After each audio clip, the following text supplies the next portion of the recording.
Բարի օրհնված սիրելիներս, Աստված օրհնի բոլորիդ։ Սիրելիներ, գիտեք, երբ որ Աստված ինձ ու քեզ հանում է մեր Եգիպտոսներից,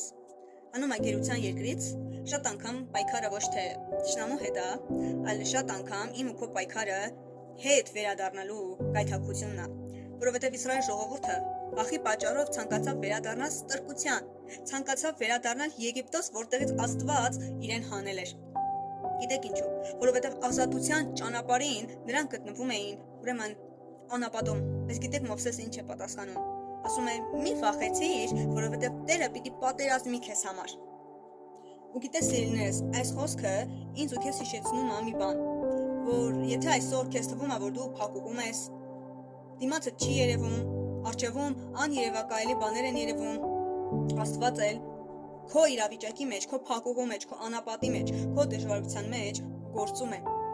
Շատ անգամ սիրելիս, իմ ու քո պարտականությունը միշտ չէ, որ մենք պիտի պայքարենք։ Երբեմն իմ ու քո պարտականությունը լինում է այն, որ ես ու դու պիտի կանգնենք հավատքի մեջ եւ վստահենք Աստծուն, եւ Աստված կպատերազմի իմ ու քո փոխարեն։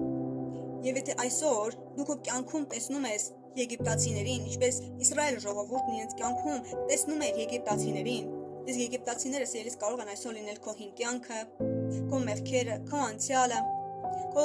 բնավորությունը, քո ստրկությունը, որտեղից որ Աստված քեզ հանել է։ Սիրելիս մի բարի լուր ունեմ քեզ համար։ Աստված կարող է հեռացնել այդ եգիպտացիներին, որ դու այլևս չտեսնես այդ եգիպտացիներին, իզորու է մաքրել քո կյանքը, բժշկել քո սիրտը։ Ու եթե Աստված հիմա քեզ հանել է Եգիպտոսի երկրից ու դու հիմա քեզ թվում է, որ դու անապատի մեջ ես, ես բարի լուրով եմ եկել սիրելիս։